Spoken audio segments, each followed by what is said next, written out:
IVM. The future promise of any nation can be directly measured by the present prospects of its youth. I'm lucky to have met one such youth, Ranveer Allahbadia. His laser-like focus, plans to change the world, various business ideas and jugards and hacks to meet them, and how he went from an unknown boy living in a suburb of Mumbai to now a national level celebrity of health and fitness. You have to listen to one man, and he's all of 22, Ranveer Allahbadia. Really excited today.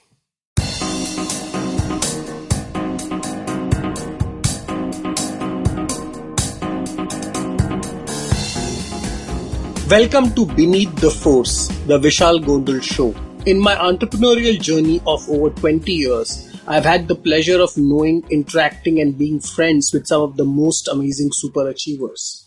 Each one of them have achieved success in their field by harnessing their knowledge, passion and wealth, and have become the force of good. It takes years for one to become an overnight success. I'm trying to decode what they did so differently in these years to be where they are today. My guest today is a young and smart 24-year-old fitness freak, foodie, fashion icon, and YouTube celebrity Ranveer Allahbadia. He has millions of views on his fitness channel BeerBiceps, but none of this has come to him easily, nor the beer, nor the biceps. Welcome to the show, Ranveer. Great to be here, sir. So tell me about this name BeerBiceps. How did you come about this? So I've always believed that your life should be about a balance between fitness and fun. Like a lot of fitness influencers all over the world, before I was around and even now, they promote the idea of fitness being the center of your life, where you measure your meals and you go to the gym every day and all that. I don't believe that your life should be like that. I feel like fitness is a very crucial part of everyone's lives and everyone should have it as an element in their lives, but it shouldn't be the center of your life.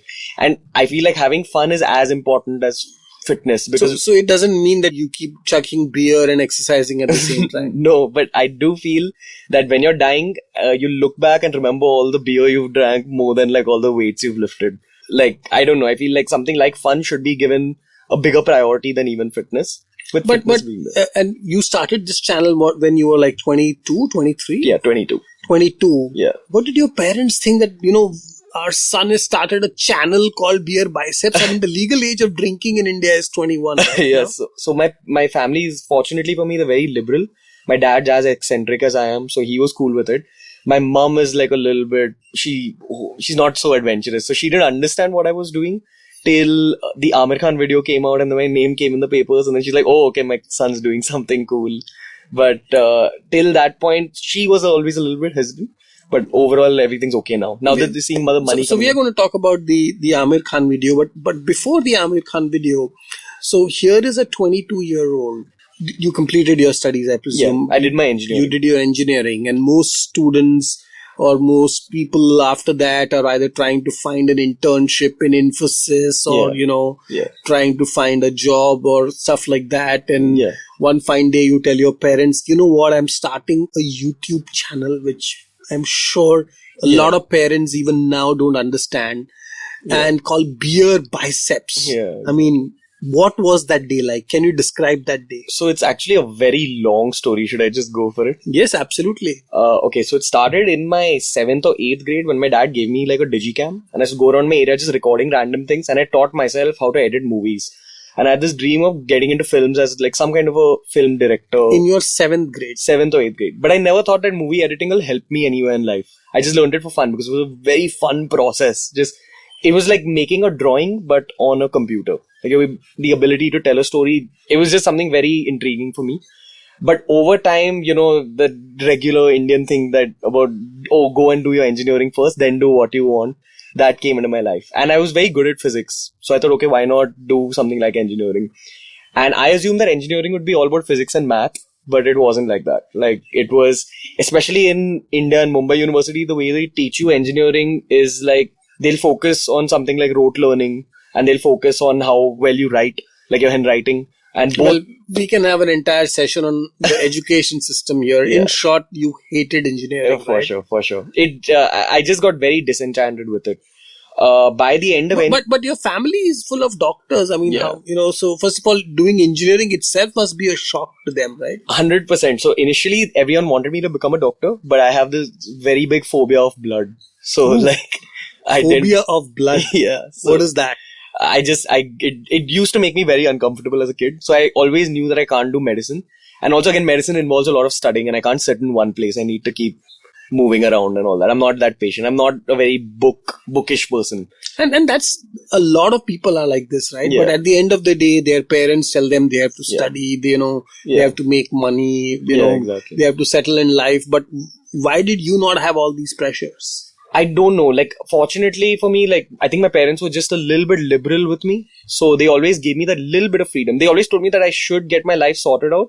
But at the same time, they were like, okay, if you want to do something unconventional, try it at least. Like the other day, I was talking with Samara, and in the case of Samara, she used the excuse of studying and went to Australia and went to all these countries. And, for her, escapism was about studying and going out of India. Why did you not go out of India? You could have gone anywhere. After engineering? Yeah. I've always wanted to stay back in India and make I know it sounds very heroist or whatever you want to call it, but Mera Bharat Mahan, or Make in India now, right? Yes. So there was definitely that emotion like through engineering college. Like I grew in engineering college, I was surrounded by people who just wanted to leave the country for their own personal benefit. They were like, my life there will be easier and I'll be able to make more money. I never had that. Like I always wanted to stay back and do something cool.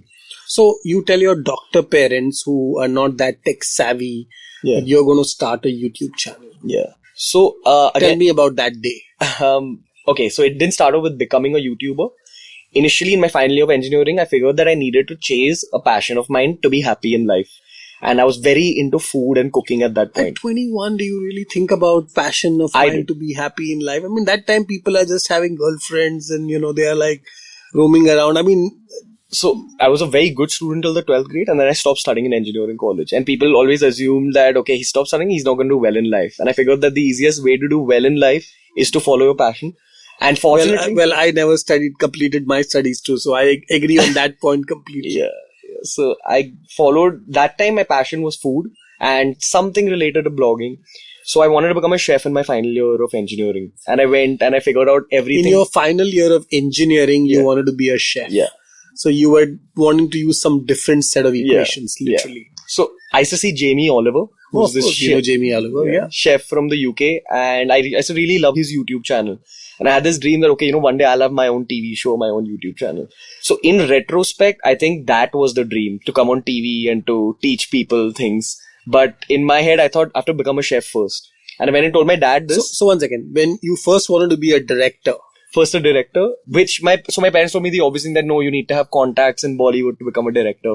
So over time that dream kind of faded away and I lost my love for movie creation. Mm-hmm. And then I discovered my love for food through engineering. And through also eating a lot of that food. Yeah, definitely. So in engineering college I took up weight training, and if you are into heavy weight training, you need to back that up with a lot of eating. Then I discovered my love for food, for eating, for cooking. And that's what led me to trying to become a chef. But then again, my parents kind of shot that down. They were like, no, you need to do something. So how do you try to become a chef? What do you do? So what most people do is they first do their basic degree in India, like the hotel management thing. And then if you want to become a top class chef, you need to go and study in France or one of those places which I can't pronounce. Exactly. It's I call it LCB, but I think it's called Le Cordon Bleu. Yeah. Something like that. So I went to a career counselor. I figured out the whole process of becoming a chef, which is that you first need to do your hotel management in India, but you can skip that. Even if you've done engineering, you can go directly to the next step, which is going and studying abroad in Le Cordon Bleu, which is this French cooking school. And I was super determined about it. I thought I'll go there, study, come back here, maybe open my own restaurant, which is still a dream, by the way. But oh, wow. Yeah. So you're going to soon see a BeerBiceps restaurant. Definitely. Maybe some kind of a McDonald's for health food kind of thing. Something like that. I don't know. Okay. At some point, for sure. But at that point, like when my final year of engineering, everyone around me was sitting for their college placements and all that. And I'd fallen so out of love with engineering that I promised myself that I'm not even going to sit for one of the placements. Because I knew that I can't do a job that I don't like. I can't have a boss. At the cost of sounding a little bit douchey, I didn't want to be surrounded by people who are okay with being in that rat race of engineering than MBA. But there are so many young people who are exactly like you, right? I mean, they may have other passions, photography, fashion. They have real lives and they have eventually money to be made. A lot of them take loans and all kinds of things. And they end up doing engineering or medicine or MBA, one of these things. Yeah. And it's not very easy for people to give up a career or... Yeah. So how easy was that for you? I feel like if you're really into any passion in the world, we live in a time where you can monetize any passion. So the money has never been an issue for me, even when BeerBiceps was small. I went into this fitness YouTube channel thing, and even though I wasn't making money initially, I started training people. So it made up for the money. As long as you're very into a subject. So it is not like your parents said that, don't worry, bacha, we'll pay you money and you do what you want. Okay, so after engineering college, when I figured that I needed to do something entrepreneurial, so my dad told me that don't become a chef, do something entrepreneurial. I went and worked at my uncle's factory, my mom's brother's factory. And your dad, by the way, is a doctor. Yeah. He was very against the idea of working at a factory also. He's like, do your own thing, because factories in today's engineering world are kind of an outdated business. Like everything is, mechanized. Yeah. So, that process taught me a lot. Like just being in a real world business made me figure that any business in the world boils down to just common sense. Like it kind of gave me the guts to take up whatever I wanted. And I met people who told me at that point that if you are starting your own business, don't take even 1 rupee from anyone else, especially your parents. Because in business, you want to create everything. Is that your Punjabi genes coming in, like the business and the risk-taking ability? Risk-taking, definitely.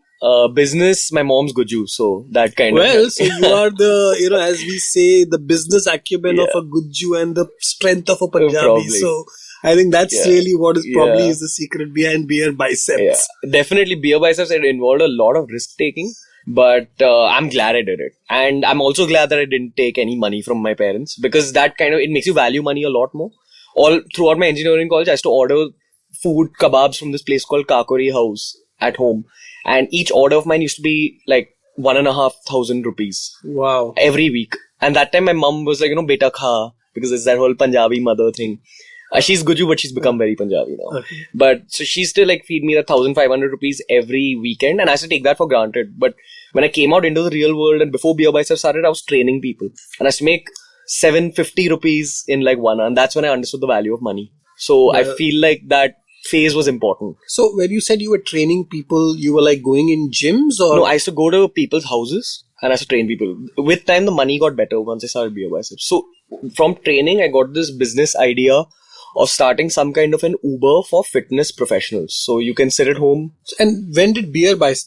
This is all pre-BeerBiceps. Yeah, this is all pre-BeerBiceps. So for 2-3 months prior, just immediately after my engineering, for 2-3 months, I did training. I worked at my uncle's factory.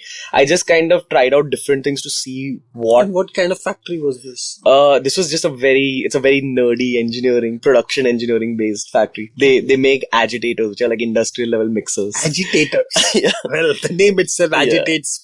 Okay, so let's not talk about that. Very different from what I'm doing right now. So you wanted to be a chef, you then worked in a factory which made agitators. Yeah. Prior to that, I wanted to be a film director. Yeah, film director, and then you ended up, doing personal training. Yeah. That is making people do weight training. Yeah. What kind of training was this? Weight training primarily. So that's what I've learned. And I assume your clients were mostly women.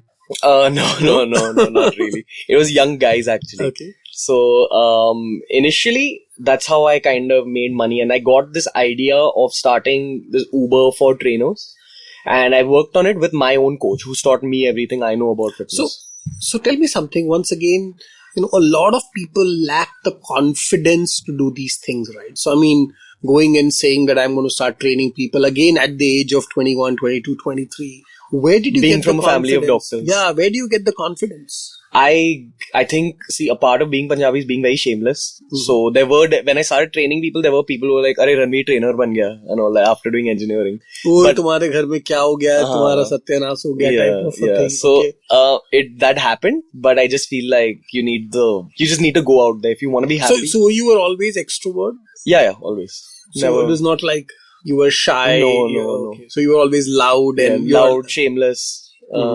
just going for it, taking risks. Because there are a lot of people who are introverts, right? I mean, and that's part of the problem, because approaching a person and saying, I'm going to train you. Yeah, exactly. How does that happen, right? Because I feel like, again, what I do today, like YouTube videos, you need to be an extrovert to make YouTube videos. That's what I feel, because it's constantly putting your face out there, your thoughts out there.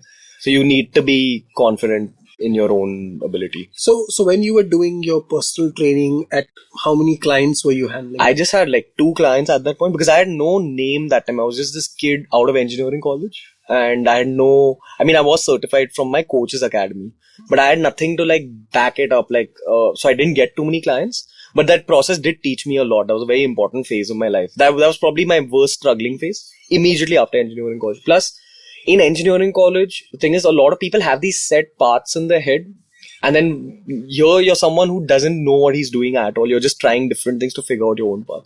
The only thing I knew was that in that phase, I had to cancel out my options in terms of careers. So, okay, I tried this didn't work, this didn't work next. Eventually, when I was launching my startup, we went to a potential investor who told us that for your particular idea to work, one of y'all needs to be famous. Like, one of y'all needs to have some kind of a name in fitness. Who's this investor? I don't know if I can take his name. Okay, that's fair. Yeah. We will talk about his name offline, but that was kind of like, you need to be famous to start a business. That's never been an idea, at least I've heard of. He said that if you want to market this business well, you'll need some kind of a marketing tool. You can't, because there's too many other people trying to do the same thing. So you need to kind of break out. Or was this his just way of telling you no? Possibly, definitely. Yeah, this is like, when you don't want to fund somebody's company, you know what? The reason I'm not funding you is because there's nobody famous. Yeah, exactly. You can't become famous. It takes years to be famous, right? So like saying like something like, they could have said that get a famous trainer onto your platform or something, but they wanted you to be famous. Yeah. So in I don't know if it's in Punjabi or Hindi, but there's this saying about velvet lapet ke joota marna. So shawl lapet ke actually, velvet, shawl, So I think that's pretty much what he did. But if I ever meet him again, I'll thank him and give him a hug, because that led me to starting YouTube by mistake. So then you said that, oh God, abhi to mujhe famous banna padega. That's how the idea of YouTube came. It was literally that. And initially, the plan was to just grow YouTube to about 2,000 subscribers. No, but before that, were you like into YouTube yourself? I used to watch a lot of fitness content from foreign YouTubers, like from YouTubers from Europe and USA. And I always thought that this is great content, but there's a lot of questions that they aren't answering, especially when it comes to the Indian audiences. They talk about beef jerky. Yeah, you can keep, a lot of that doesn't make sense in India. Here we have dal, we have upma and things like that, which are very India specific, and there's no one talking about that. Even the Indian YouTubers were copying the foreign guys, putting out the same content, and I felt like there was a gap in that market which I can capitalize on. So initially, the whole US. So what are the kind of channels you were watching? Which first? So there's this guy called Elliot Hulse who did a lot of fitness content. He was one of the original fitness guys on YouTube. He finished doing fitness content and now he just does philosophy. Oh, so, wow. Yeah, he's someone, and he does primarily I should check his channel out. Yeah, so he's brought fitness ideas into philosophy and things like that. He's someone who inspired me.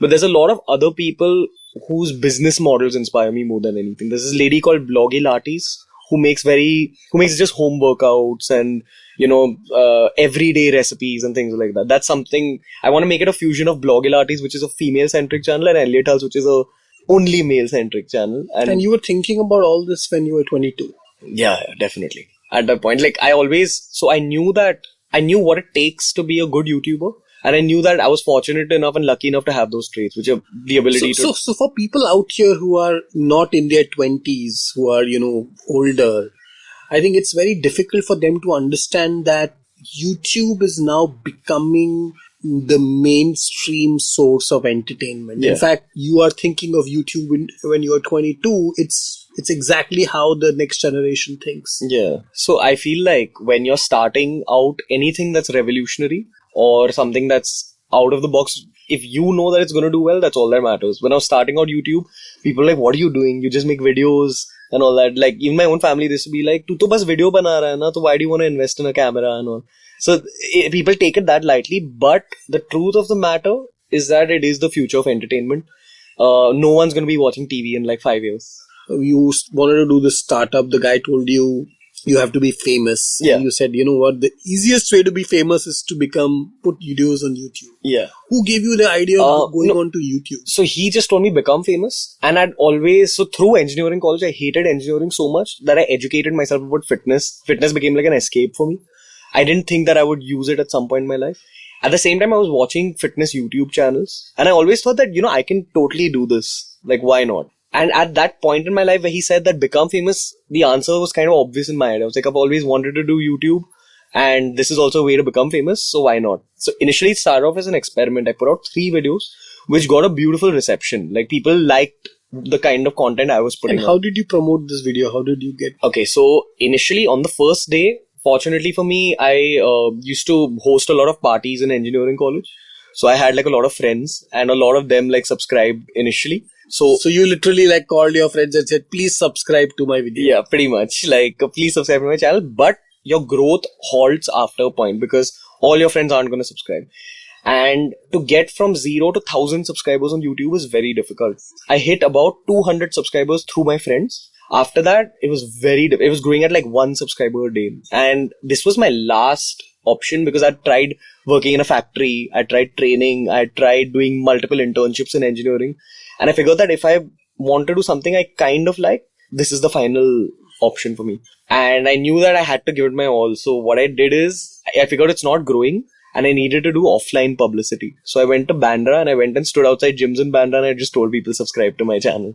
That's the amazing growth hack, right? That's literally going to your target customers and say, please subscribe to my channel. Yeah. There were a lot of people who didn't care about fitness, but because I spoke to them politely, they just... So you were not like handing out leaflets to people? No, I didn't have the money to do that at that point. Because again, my parents... And which gym was that? Which gyms were you going out? Bandra has a bunch of gyms. So I was primarily outside Gold's gym, this gym called I Think Fitness. And at that point, because you're struggling and you're already at rock bottom, even if people like shoo you off, you don't feel bad.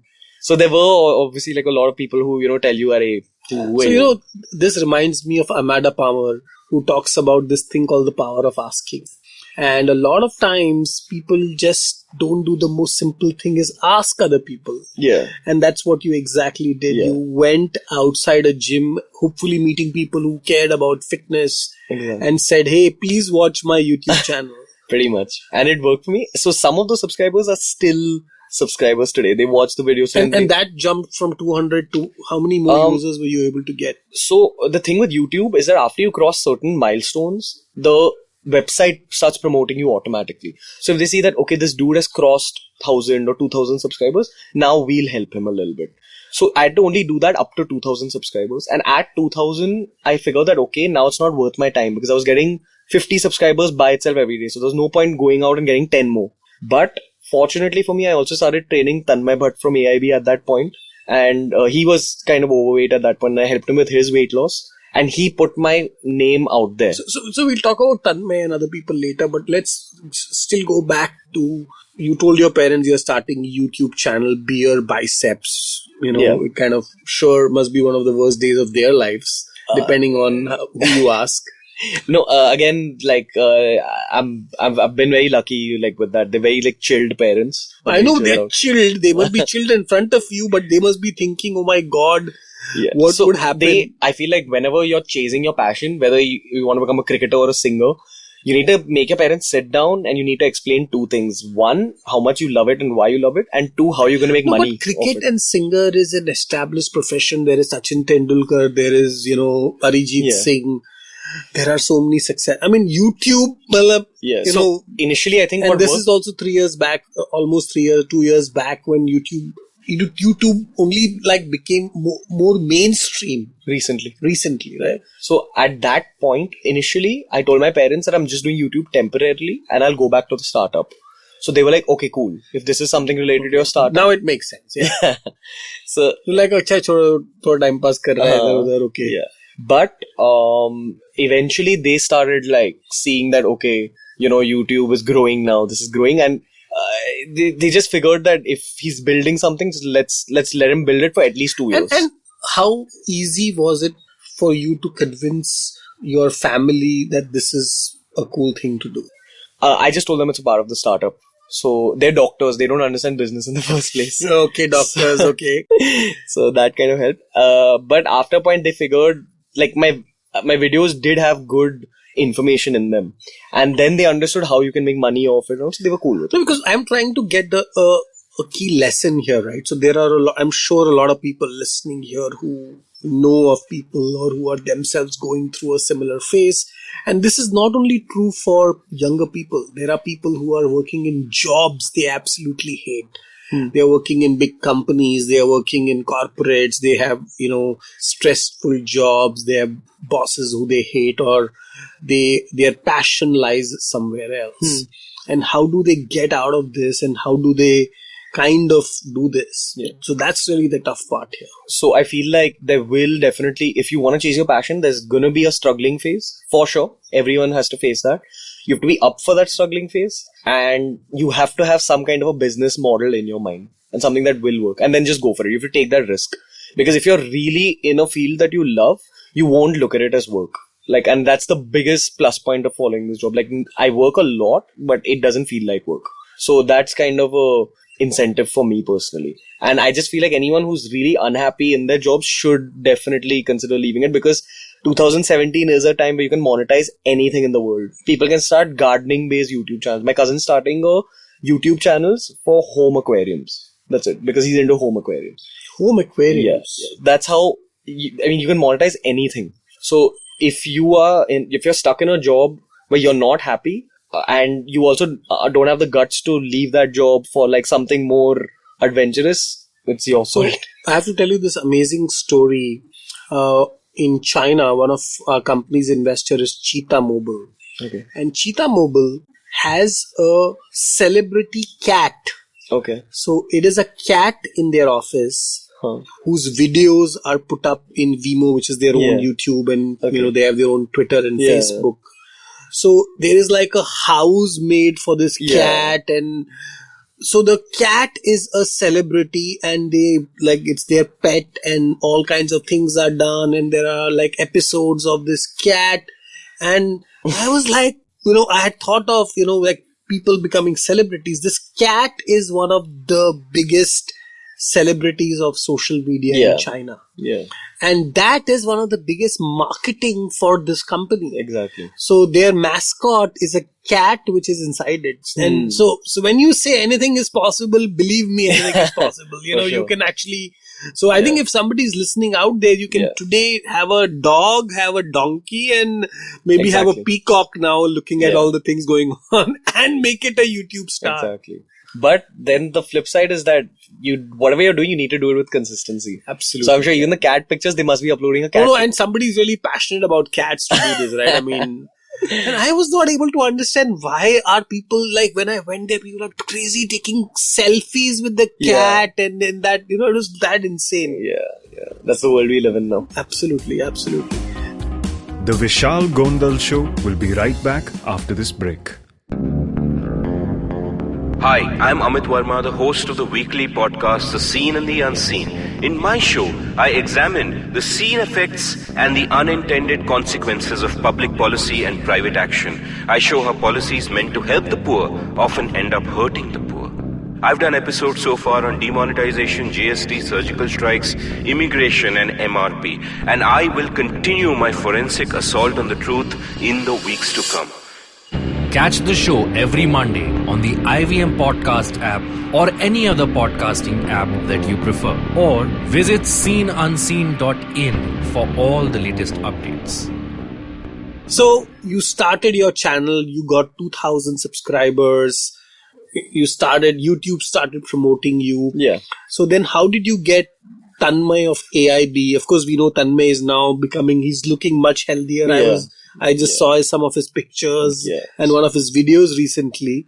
So how did Tanmay Bhatt happen? Besides going up to people and telling them to subscribe, the other thing I did very early on was finding these comedians and tweeting a lot to them. I used to tweet to them on Twitter saying like, hey man, I'm running this fitness channel for India. Please retweet. And I think he discovered me like that. Then he went and saw some of my content and he liked it. And then he asked me about if I train people. And I was like, yeah, sure. I'll train Tanmay Bhatt. Why not? And at that point, he was very unhealthy. He was he was in the middle of his weight loss journey, but he was still pretty overweight at that point.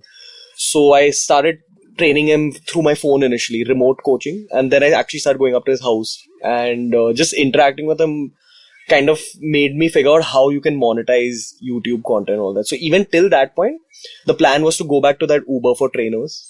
But then he told me that just by being famous, being a social media celebrity, you can definitely monetize this whole thing you're building. And that made me kind of just shove off the Uber for trainers idea. So Tanmay Bhatt can take credit for actually making or getting you where you are. Yeah, for sure.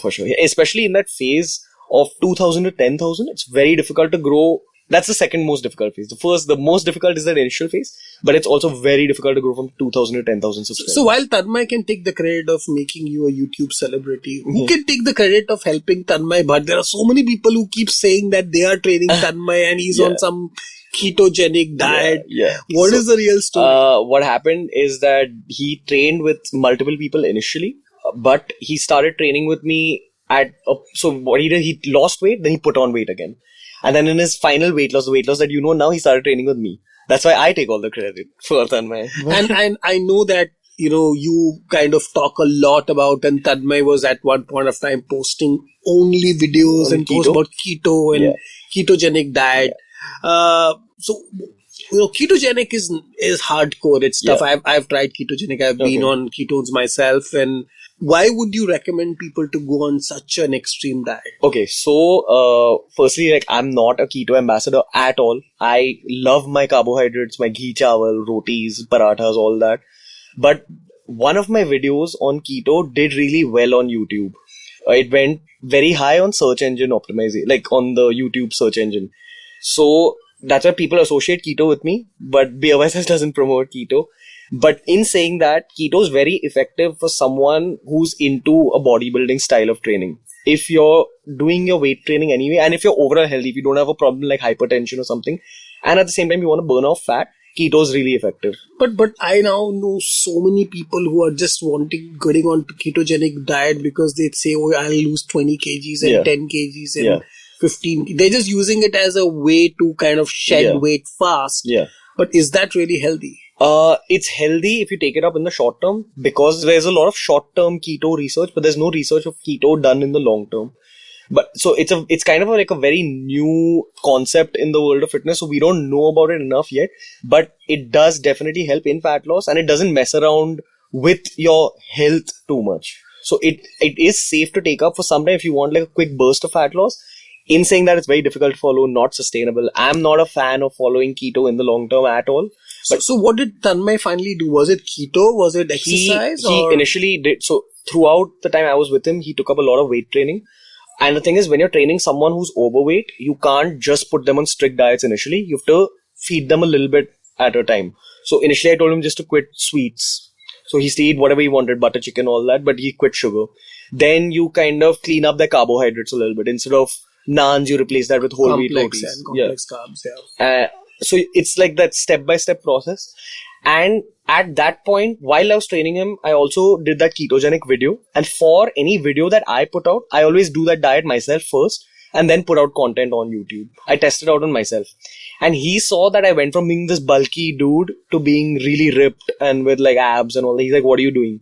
So I told him that I'm doing this diet, but it's very difficult to follow. If you want to do it, you can try it for sure. And he tried it and he really likes non-veg and that's a key. Yeah, and it's a diet where you said, oh, you can eat chicken and you can eat fish and you can eat butter and you can eat ghee and it almost looks like a God-sent diet, but it is not easy. It's very difficult to follow because there's very limited options. But if you're someone who likes non-veg, it is a blessing. So it makes you lose weight very fast. And he was just concerned with losing weight really rapidly. He wanted to get to his goal fast. So he took it up and it helped him a lot. And then he just got super into this whole keto thing. Now he's off keto again. I've put him on something called intermittent fasting now. Oh, of course, I know. 12-8. Yeah. Sorry, 16-8. Yeah. 16-8 is what is now the in thing. Yeah. So, again, that's something I tried on myself. Beautiful if you're into bodybuilding. Definitely helps. So can you just in a short way, describe how 16-8 works. Intermittent fasting. Yep. So what happens is that all our lives we've been told that, don't skip your breakfast. It's very unhealthy and all.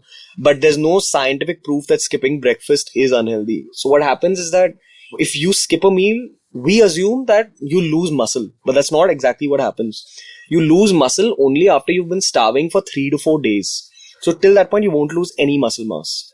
When you do something like intermittent fasting, if you're fasting for 16 hours, your hormonal profile changes a little bit.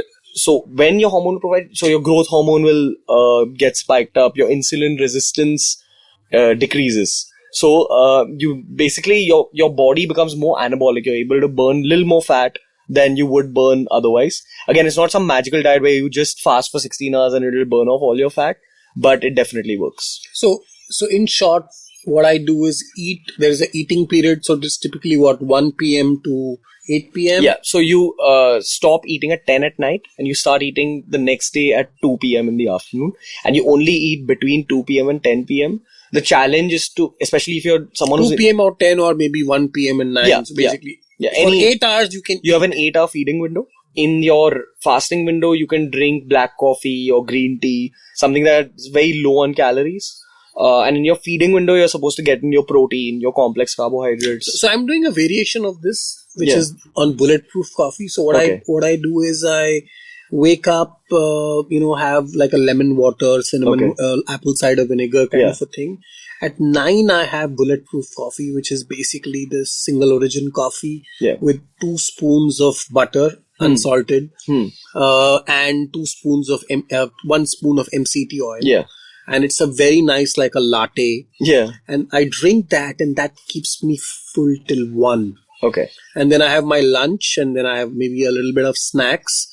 And then my last meal is at 7:38, and that's it. And then again, so I'm eating anything solid between 1 and 8. Yeah. So, but the only difference is I have Bulletproof Coffee in the morning. What time do you have it? At around 9 o'clock. Okay. So intermittent fasting happens even when you're fasting for 12 hours. So you're already in a state of IF. No, but I am... So technically Bulletproof Coffee is nothing but fats. Yeah. The coffee is just a way to get you caffeine. So apart from coffee, the only other ingredient in that is MCT oil and butter. Yeah. So... It's not exactly intermittent fasting. Like it's not a 16-hour it is. Yeah, it is. It's called the bulletproof diet. So it's a little different. But I think again, I'm from a very strict bodybuilding school of looking at things. So and I'm into hacking. So I always figure out the hacks. So while intermediate is great, I just need something in the morning, and this caffeine and MCT oil gives you a very good energy and high. Yeah. So the variation of that in the bodybuilding world is that you have black coffee whenever you're getting hungry, so that helps you feel satiated. The caffeine, But and if you're feeling really hungry, you have a spoon of something like ghee or cold pressed coconut oil. Exactly. So this is that concoction. This is exactly that concoction. Yeah. But it tastes really good. Okay. Yeah, I'm sure with like all the fat mixed with the coffee. Yeah, it's like a very, very tasty latte. I'm going to make one for you when you start your coffee back. You just told me you're off coffee. So why are you off coffee now? I've been reading up a lot. Have you heard of the dependence versus damage scale? Mm-hmm. So there's a scale used to rate every single psychoactive substance in the world, including things like LSD and marijuana and even cocaine and heroin. It's a scale for drugs basically, and caffeine is also rated on that scale. So it's basically the damage is on the y-axis and dependence is on the x-axis. Anything that's towards the lower left-hand corner is safer. Anything towards the top right-hand corner isn't all that So safe. Water is, of course, the safest. Let's put it that way. It's off the scale. But marijuana and coffee are the same level of dependence, but marijuana causes lesser damage than coffee. Ooh. Yeah. So that got me thinking, because I was making a video on marijuana and fitness, because so subscribers ask for all these very specific content pieces. So I started reading a lot about coffee, and at that point in my life, I was having a lot of coffee to cope with all my work. Well, I have a lot of coffee, so I want to learn more about this. Yeah. So the thing is, because of IF, intermittent fasting, I stopped having coffee all that much. It just happened to happen. And I figured that I was sleeping a lot better. Like when I was getting up in the morning, I was feeling way more refreshed. So is it coffee or caffeine, even tea for that matter? Okay, so the thing is, caffeine has a half-life of 6 hours. And 1 cup of coffee has about 100 mg of caffeine. Like a good, nice, strong cup of coffee has 100 mg of caffeine. So if you have it at like 6 in the evening, 50 mg of caffeine is still active at 12 a.m. at night in your bloodstream. And a cup of tea has 25 mg of caffeine. So tea is much less potent. Yeah. So I switched completely to tea. And my personal opinion is that I'm sleeping a lot better. And it's the thing with drinking a lot of coffee is that it makes you work very efficiently when you're working, but you start getting dependent on it. And I'm of the belief that you shouldn't be dependent on anything. Yeah, absolutely. So again, that's a personal thing. That's why I quit coffee. But then I started researching about this. Did you quit coffee, or you are like in a temporary phase? No. I as far as possible, I don't have coffee. Because I get very. And I only have Bulletproof Coffee, but only 2-3 days a week. But this is an important thing. So you are actually recommending coffee is as bad as, actually worse than marijuana. Worse than marijuana, yeah. Marijuana is not that bad. That's what I've heard. The thing is, any substance can become addictive. So how can it be bad for you? What, I coffee? thought caffeine is good in general. Caffeine does definitely help in burning of fat a little bit. It helps in fat mobilization, but it affects your sleep heavily. And your sleep plays a major role. It plays an even bigger role in fat burning than something like ingesting some form of caffeine. Mm-hmm. So that's one side of the game. But for me personally, I felt much more rested when I was off coffee. But isn't it all about being alkaline? And coffee is acidic. So if you just make your body alkaline. That's more, for me, again, that's a secondary factor. Like, it was just about sleeping better. If you're into bodybuilding, you have to give a lot of importance. I'm sorry, I'm trying to defend coffee here. No worries. But it's... So is it the alkaline or is it the caffeine? It's more about the caffeine content. Because, again... Or then decaffeinated coffee may be then the solution. But it tastes like shit. Decaffeinated coffee doesn't taste great. Yeah, decaffeinated coffee. Again, tea is great. Like, that's what I feel. It's also something more... I don't know, it's less intense. It's like having a pint of beer instead of having Old Monk water. Mm-hmm. Like, that's how I look at coffee. The thing is, a lot of people who drink coffee, they won't agree to this until they actually come off coffee for 2-3 weeks, and then they'll actually see a difference in how rested they feel. You feel a lot better. You feel much more capable of dealing with your work. That's how I look at it. And also, the thing with coffee is so I went off coffee for a while, and then I came back on it for some time, and now I'm off it for like 3 months. So did you do a video on this yet? Yeah. Detailed video where I've dissed coffee. It's called The Uncomfortable Truth About Coffee.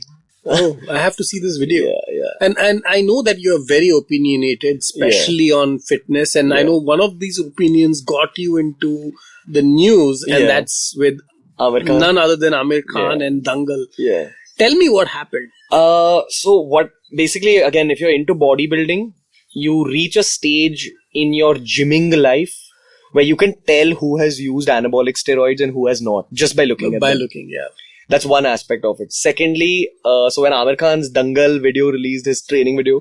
that video was quite popular. Everybody shared it on Facebook. Super motivational. Yeah. And I'm all for motivation. I love that he's motivating people to get to the gym. But what happens is that when they definitely lied about it, and that's something I still believe. But when you're lying about something at such a large scale, it gives a lot of guys all over the country a false opinion and especially when you are like a role model, when you are Amir Khan, you are not a Tom, Dick and Harry. Yeah. It gives you a very, I don't know what the word is, like it gives you a false image, a body, like a false standard of body image. That's what I'm looking for. So I feel like it's setting the wrong standards because that kind of body... It's almost like cheating. Yeah. And it's very obvious to people from the bodybuilding world that you've definitely used anabolic steroids. So you're openly lying. And that's all I wanted to talk about on the video. And I know this happened and you could have just tweeted, but you actually decided to make a video to kind of rebut it. Because again, if you've gymmed in any Indian gym in India, there are people who use anabolic steroids. Any gym you go to. And the way they look at anabolic steroids is that, of course, chalta, if you want to make a body, use it. It's the next thing. But that's not how it is. Like, anabolic steroids can wreck your system. There's a way of doing anabolic steroids in a safe manner. But firstly, that safe manner is very expensive. Secondly, it's very detailed and very technical, Yeah. and you need like assistant Yeah. note. You Exactly. can't just have some gym trainer Exactly. give you something and have it right. Yeah, and I've seen people's bodies get wrecked in front of me. I've seen guys who are like 19 years old who are having like erectile dysfunction and who are losing all their hair and they're getting back acne and these just crazy things happening at 19. So Wow. I figured that if I have that kind of platform to reach out to so many people, why not? And if you're lying so openly, your lie deserves to be exposed. So And how did your video become viral? Fortunately for me, a lot of gymmers felt the same things I did about "Arey kya bol raha hai, jhoot bol raha hai," and they kind of shared it with captions like "somebody finally spoke up" and all that. So I got a lot of support from the gymming community, and obviously then it helped my own brand also. People figured that okay, there's this No, guy. but you didn't do it for publicity. I mean, you were No, not no. like, oh, I'm going to do this so that I get more popular. No, definitely Your not. idea was to rebut. Definitely not. And- In fact, even like I in the video, and I still back that claim. I'm a huge Aamir Khan fan. Dil Chahta is my all-time favorite movie. But And Dangal is one of my favorite movies. yeah, exactly. And Dangal was a great movie. But this is just from a fitness perspective. Aamir Khan, if you're listening to this, no offense, sorry, bro. But like, No, I mean, Amir is a great guy. I've met him a few times. I don't think so he would take offense to it. Maybe I think it must just, I mean, like I say, it might just be an innocent, they must have just overlooked it. yeah, for sure. I mean, see, I think I gave them good publicity also. Like, But you told me that one of his trainers kind of responded. What was that? yeah, one of his trainers, they responded and they went on like a personal battle. Like they were like, oh, who's this kid? He doesn't look like he gyms. I feel like whenever you're debating and you go to a personal level, you've already lost the debate. So you had trolls. So the thing with YouTube is that right from the start, trolls will be a part of your life. Haters, trolls, whatever you want to call it. This was just one of those situations. This increased the hate a lot on YouTube. So all my videos on YouTube, you have a like and a dislike button. All my dislikes went up by 10 to 20% on all my videos. So I had fans who came on the channel and disliked every single one of my videos. This was my 150th video and they went to video number 1 and disliked that as well. Wow. Yeah. That's quite a lot of passion fans here. Or maybe some of those trainers who wanted to just take it back on you. Yeah. In fact, that video had such a huge impact that I have guys now who come on my social media and if I've put something positive like don't hate people, love, like if I've captioned it with a message of loving, they'll be like, हाँ, तूने तो आमिर खान पर ये video बनाया, तू तो बड़ा love करता. So you can't win in situations like that. But it's okay. I still feel like I did the right thing. But so we all know it's an open secret. There are a lot of Bollywood celebrities, movie stars, actresses, do, all kinds of plastic surgery, all kinds of steroids. Yeah. A lot of Photoshop. Yeah, 100%. Helps them. But that's the part of their business. Yeah. Why are you out here to expose them? 2017, this is the power of social media. And if you're one of those people who are holding those big weapons on social media, if you have that kind of a platform, use it. Because the world isn't like what it was in 2007. 2007, you could get away with a lot. Like 2007, all of us were watching TV. So if we didn't like something coming on Nach Baliye, you'd just tell your family about it. But now, because of social media, if you figure that there's something wrong happening in the real world, educate people about it. People should know more. There should be more information out there in the real world. So this is exactly the difference of thought of a millennial, of somebody, like you, who's born, who thinks of social media like this. And then there are people who think of social media in a very, very different way. Yeah. So what is the difference? What are the young people today thinking about media in general and what's happening in the world with news and Donald Trump and ISIS? And, so everything has become very to the point, I feel. Again, something like In Shorts, which is a news app, is replacing the old forms of news, which are like watching news channels and all that. Even everything is going and moving from TV onto your phones. Again, even something like entertainment. I know a lot of my friends who stopped going and watching movies. Like they do everything on Netflix and they'll use Facebook and Instagram for entertainment. It's definitely changing the world we live in. And I know there's a lot of people who don't like the idea of social media and how it takes away from your real life and all that. But that's the world we live in. You have to just accept it. The world is definitely changing. So you started this channel with like hardly 200 to 400 fans, subscribers. Yeah. Where are you today? 2,75,000. And that's only on YouTube. Yeah. And apart from YouTube, what are the other channels you are exposed in?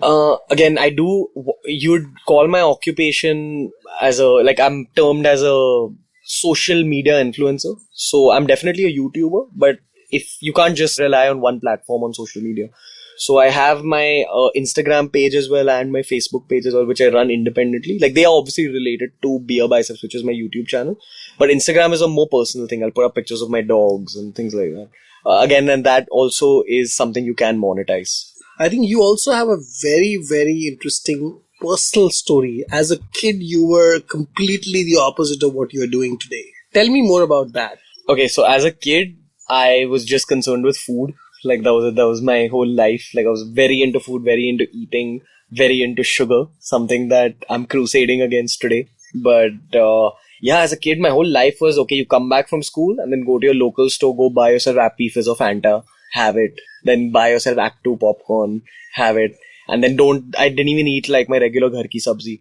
So it reached a point where my mom used to call up the local general store and tell them that if this kid comes to you, just say that nahi mummy ne nahi bola hai. Like, and that used to happen. Then I changed my general store and she had to call up the other one. There was this bad situation. Plus I was super rebellious, so it's not a good combination of being greedy and rebellious. And where did you study? I was in the school called Don Bosco till the 4th, and then I was in a school called Dhirubhai Ambani, the Reliance school. Okay, that's in Bandra Kurla. Yeah. That place shaped up my personality today. It got me introduced to fitness in the first place also, and it got me introduced to judo. So I'm a judo brown belt, which is like one level below black, and that was my first introduction to the world of fitness. And so what did all this overeating and all this sugar and all this unhealthy food did to you? The thing is, now if you are into any form of resistance training, which is like squatting or sit-ups or push-ups, and then you're eating unhealthy, what happens is, while you're growing up, because you're getting all those excess calories, you also become very strong, but you become fat at the same time. So I was a very physically strong judo player, and I assumed that I was healthy because I was good at judo. But at the age of 15, I got something called a cholesterol stone in my gallbladder. Ooh. Yeah, so... At the age of 15? At the age of 15. This happens to people when they're like 50, 60 years old. So when I went to the doctor, they were like, it's just about your eating habits. Your eating habits have caused this. I saw order like deep dish pizzas from Domino's and finish the whole thing myself. Just like the worst possible food habits you can think of. And you thought you were a judo player, so you've earned all these things. Yeah. I was physically very strong, so I assumed that strength is health, but it wasn't like that. And in that phase, I also had 2 judo injuries. So I had a couple of surgeries on my shoulders, like each shoulder one surgery at the age of 15. Yeah, at the age of 14. Between 14 and 16, I had 3 surgeries. So 2 on my shoulders and 1 for my gallbladder. And I just got super demotivated about fitness and life in general. And I got even fatter after that in my 11th and 12th, combined with like the world of science and engineering entrance exams and all that. It just made me very fat. But I also promised myself that the moment engineering college starts, I'll undo all this. And like, it's too much. Like, if I have a cholesterol stone at the age of 15, it says a lot about your lifestyle. So I feel like I needed that phase again just to see the contrast in the world. And then in engineering college, I took up fitness in a huge way. So now I'm known as that fitness guy, but it started from being an unhealthy kid. And you know, knowing as a fitness guy, you also talk a lot about lifestyle. You are not just propagating six packs and so how is your philosophy different than, you know, the regular fitness mantras which people keep talking about? Again, I feel like fitness is great. It should be a crucial part of everyone's life, but it should just be a part. It shouldn't be your obsession and all that. I feel like fitness is a great tool to become happier. Like, I feel like if you're fit, like, you know, you'll always hear people saying, oh, fit body equals to fit mind. But when you actually get into fit lifestyle, you'll understand the magnitude of that sentence. Where when you have an activity that you go back to every day, which in my case is weight training, exercise, that activity becomes like a source of meditation, almost. That's one way of looking at things. Secondly, obviously, when you are healthier and you don't have, like, I have friends my age who've lived as unhealthy as I did, like when we were in school, and they're still as unhealthy. And they're having like problems like hypertension and all that at 24. And there's a lot of other problems. I can keep talking about it, but I feel like I made like the right decision changing things up when I was 18. And I'm much happier now than I was as growing up, for sure. So you know, when at least when I grew up, and for a lot of the other, let's say the last generation, fitness role models were largely movie stars. Yeah. They were the only ones you talked about, bodybuilding, Sunny Deol, Salman Khan, and all these guys were really your fitness icons, Akshay Kumar. But for today's generation, is that the same, or do you really see your channel and people like you helping or replacing that? Yeah, I feel like it's not just in fitness, but in every sphere. Icons, this concept of an icon is changing. It's because we go and watch movies probably like once a month, twice a month, but you go on Instagram every day.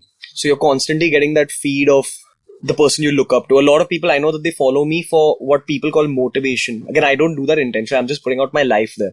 And people are seeing that, okay, this guy's eating clean and he's also drinking beer but still staying fit at the same time.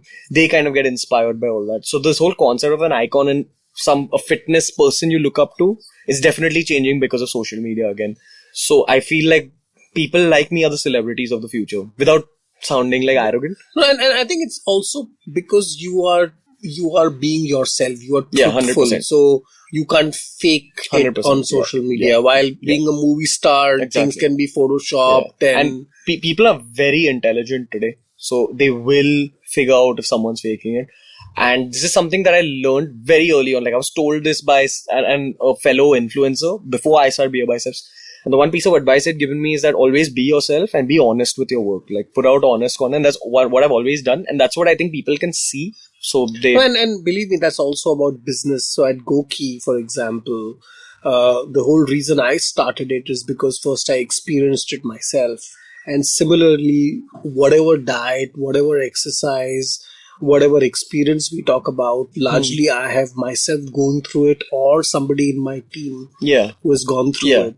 And I think that's really important because you have to practice what you preach at the end of the day. Yeah. And I think and especially in the world of health and fitness and lifestyle, you can't be telling the whole world to be eating healthy and you are just eating vada pav and samosas the whole day. Yeah, that's all.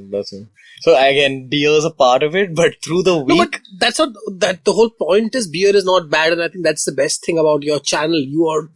Your brand already says it in the brand name itself. It's about...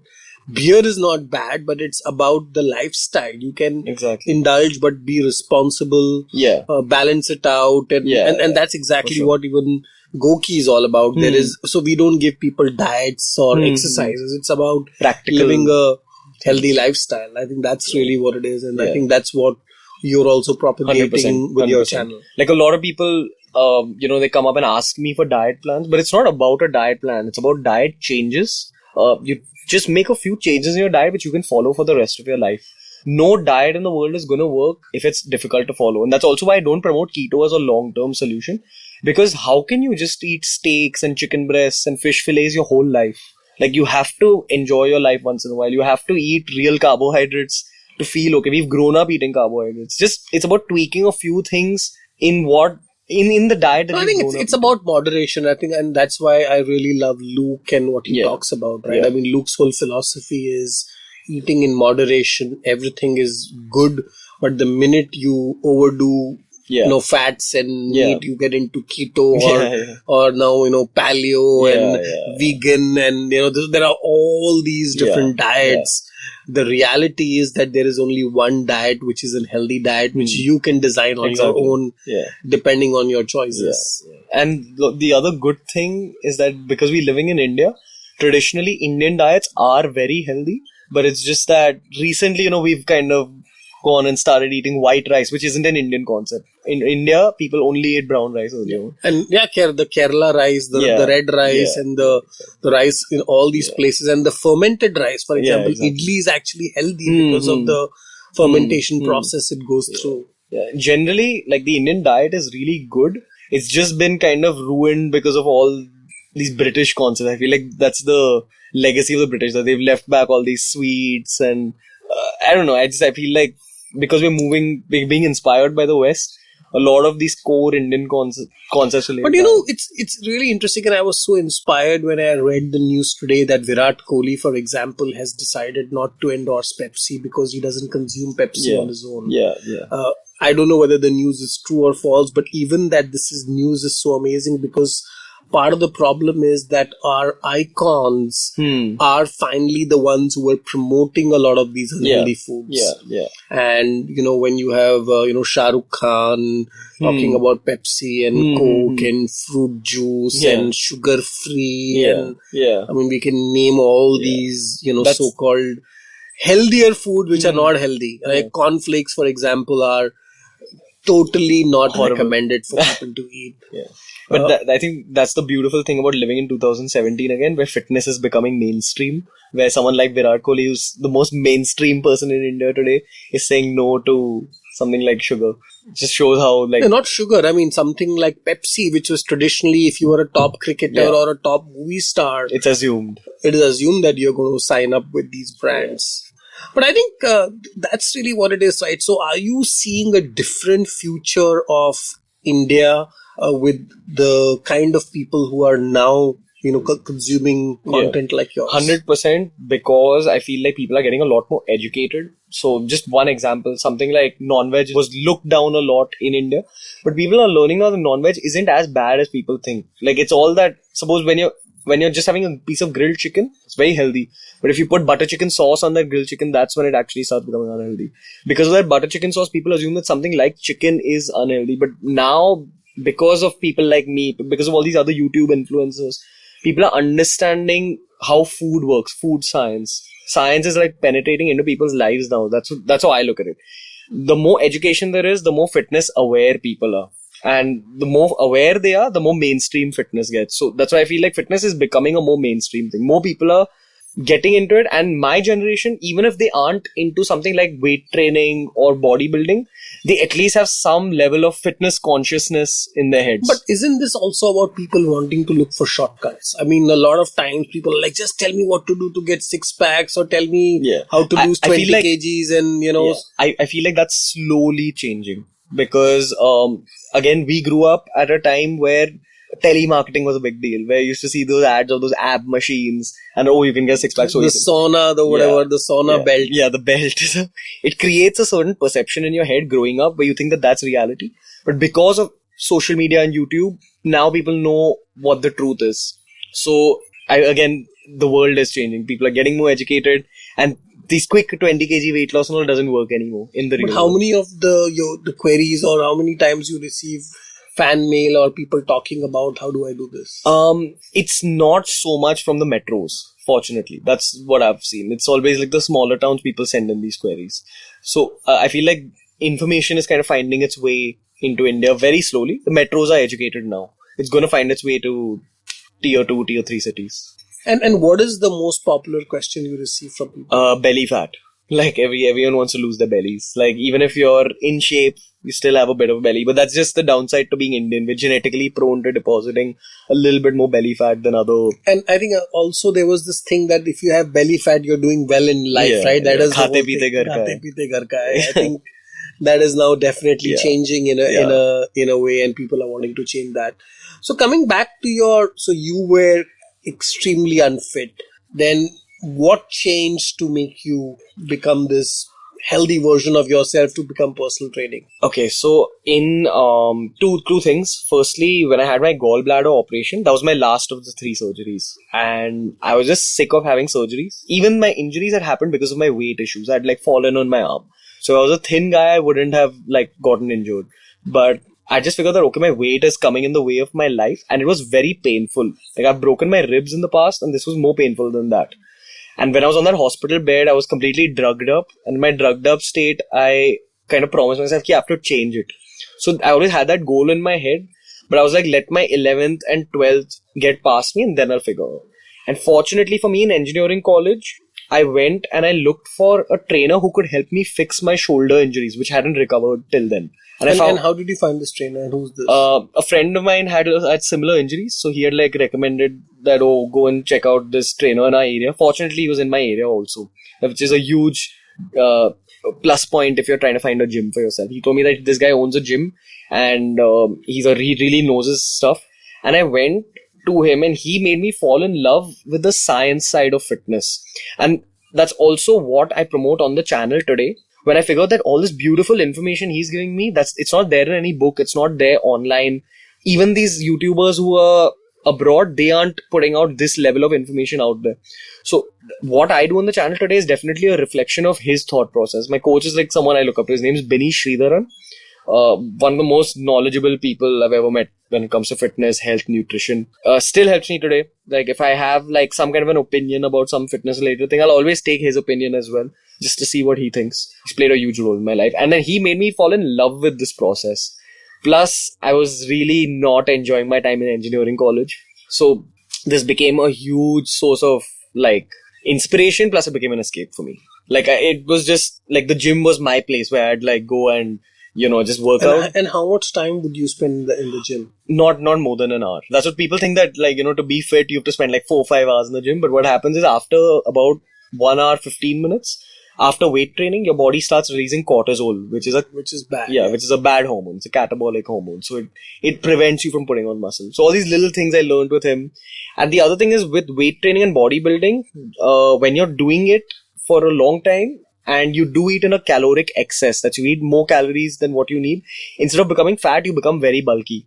So I became like, I put on a lot of muscle very fast. And that kind of gives you what we call street cred in college. Like you can get street credit.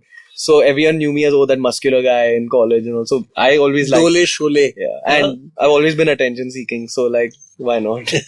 That's also why I'm a YouTuber today. Because it's like, it gives me that kick of all the attention.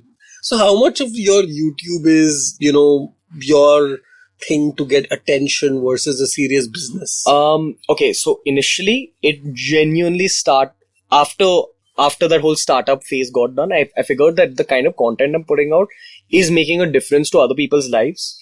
So for a very long time, it was just that I was just very determined to help people in smaller towns, to give information to people who couldn't have that information before they found my channel. Things like I was very determined about getting my knowledge out there, sharing my knowledge with the world. And after a point, I figured that I really love my job. And I also figured that I am definitely someone who enjoys the attention. So now for something like a live stream where you go live from your phone, that's something I really enjoy, because if my girlfriend or my mom don't want to listen to me, then I'll just go and talk to my subscribers. That's true. That's a fun thing to do. Yeah, for sure. And they're always ready to listen to you. That's amazing. Yeah. So tell me something. Is YouTube really a business? Can you, of course, in your case, we know you make money, but yeah, can an average Joe make money? Can you make a living out of YouTube? 110% you can, but you need to know that it's a lot of work. Like it's an insane amount of work, and not too many people will be ready to do it, because not too many people like the process of creating videos. But if you're someone who enjoys creating videos, you need to know that it's a lot of work even despite that, and you just need to go for it. After a point, you need to figure out a way in which you can monetize it. So the way we make money is we monetize it through YouTube views. That's the automatic monetization process. And the other way is that we do brand deals. So suppose a sportswear brand wants to come up to me and say, okay, wear our shoes in your video and recommend these shoes. They'll pay me a certain amount of money. And then I'll tell my subscribers to wear those shoes. And the good thing about YouTube is that people do genuinely trust you, because you do put out genuine content out there. I've always believed in putting out honest content. So you would actually wear those shoes? You will not just... If it's a good brand. Like if I believe in the brand itself, for every brand that we accept, there must be like 25 brands we say no to. Because it's just that the people are understanding the power of influencer marketing. And I get approached by brands, completely unrelated to fitness, like hand sanitizers, like what can I talk about it? So you need to know where to draw the line yourself, because once again, subscribers are very intelligent. Indians in general are very intelligent. That's the beautiful thing about being on YouTube. You get like a bird's eye view of how people think and what kind of content people want and what people want to add, the kind of information people want to add to their lives. So you need to be very careful when you're doing brand deals. But brand deals have very good money in saying that. And are you upfront? Do you tell your subscribers that I am sponsored by them? Yeah, for sure. Because again, people understand that. So if someone's endorsing your video, you need to like mention it. We live in 2017. You can't get away with like lying to people or subliminal advertising. Doesn't there work. Is a form of influencer marketing where they don't talk about the product, but you can only afford to do that when you're insanely big, like when you're Virat Kohli level big, or when you're like Shah Rukh Khan level big. That's when you can afford to do it, where you have to just show yourself drinking a bottle of Fanta and the people will be like, oh, he drinks Fanta must be good. But otherwise, if you're anywhere below that, you have to kind of say that, okay. So what drink would you really recommend somebody apart from beer? I'm a huge fan of water. Like, so just water in general. But I don't know, like, I'm not a big fan of coffee, as we spoke about earlier. I'm a huge tea Off person. late, you're not a big fan of coffee. For like the last 3-4 months. Yes, that's what off late, yeah. So the weird thing about YouTube is that, and this is something I've discovered over time, there's two people. There's Ranveer, who I am in real life, and then there's this guy who comes on YouTube and makes videos and talks in front of camera. And Ranveer is slowly becoming that guy. So anything I promote on the channel, I make sure I make it like my real life thing. If you're talking about keto, then I will take up keto for those 3 months that I'm talking about. I know right now you have this love-hate relationship with coffee, and I don't want to debate it because I love my coffee. So apart from coffee, what are the other drinks people should have which you believe is healthy? I believe that, like, again, nothing except water is healthy, but you can't live your life like that because that's boring. You should go for, if you don't want to drink coffee, I'm a huge tea person, which again isn't the best decision because you're again dependent on an external substance. And that's something I feel like you shouldn't have in your system. And do you like have this really milky chai like a Punjabi style? Or yeah, something like that. Anything with any dairy is great. And what are your views on milk? So I am not of the opinion, so there are all these, there's a lot of propaganda that says, oh, milk causes cancer and dairy does this and dairy does that. A lot of how food affects your body is related to how your ancestors have eaten and how the people from your ethnicity have eaten all their lives. Like something like gluten-free doesn't even apply to Indians. Because all our lives our ancestors have had something like wheat. So it doesn't affect our bodies the same way it affects people from the States. Same way, I would like to believe that my Punjabi ancestors ate a lot of paneer and ghee, and I can eat a lot of paneer and ghee. But well, that's not really that healthy in that sense. But ghee is healthy, right? Yeah, I mean, when we talk it's about full of MCTs. So whether it is ghee or coconut oil for that matter. Yeah, for sure. What do you tell vegetarians? Because, there's one of the big problems of vegetarians is that they're not getting protein and they're deficient of many other things. So I do recommend that vegetarians have a lot of dairy, at least paneer, like a serving of paneer every day. And secondly, the thing with being a vegetarian is that you need to keep changing up your protein sources. Now, the thing is, there's only paneer. What else can they have? So soya, wheat products have a lot of protein, have more protein than people know. So about I think 100 grams of wheat flour has about 11 grams of protein, which is good for a vegetarian source. Again, you can't compare to something like chicken or meat, but it's pretty good for a vegetarian. 100 grams of wheat is like having how many rotis now, right? One roti would have about 3-4 grams of protein. 3 grams-ish. So again, I promote, especially with bodybuilding, where you need so much of carbohydrate. You can't have 5 rotis. You get 15 grams of protein. I promote the idea of having upma a lot. Upma is one of the superfoods that's not considered a superfood in India for some reason. It's made from semolina, which is a wheat derivative again. And again, it's high on protein. But then other than that, we've got our usual dal. There's something called khichda, which is, it's like a khichdi made from broken wheat. That's dalia. Dalia, yeah. And it's cooked with like a bunch of other dals. So the thing with being a vegetarian is that the protein sources you are getting are not complete proteins. Now to synthesize one bit of muscle inside your body, you need to, it's like you need to complete a jigsaw piece of 9 pieces, and those are 9 essential amino acids. If you eat a piece of chicken, you're getting all those 9 essential amino acids. But with vegetarian protein, you have to combine. Yeah, you have to combine it using different sources. Different sources give you different amounts of those 9 And pieces. what is the best combination? There's no best combination. You just keep changing up your sources constantly. So don't eat the same dal every day. That's like a quick hack. Keep changing it up. But there are whole dals, and then there are the other processed dals in a way, right? So I mean, that's a full, that's a different... we can have another talk only on dal. Yeah. So talking a little bit about food, what is your entire theory around veganism? And we had Kuntal over here who talked about vegan. I heard the podcast. I loved it. I loved how he looked at veganism, because again, at some point in my life, I believe that I'll also go vegan. I'm not ready for it yet, but even I have like this huge love for animals, and then you will suddenly say don't have dairy and don't. No, I won't. I don't promote the idea of I won't tell anyone to do anything. Again, it's a personal thing. I really like animals, so I don't want to be the cause of pain in the world. That's my only reason for potentially going vegan at some point in my life. But at this stage in my life where bodybuilding is a priority, I can't follow a vegan lifestyle personally.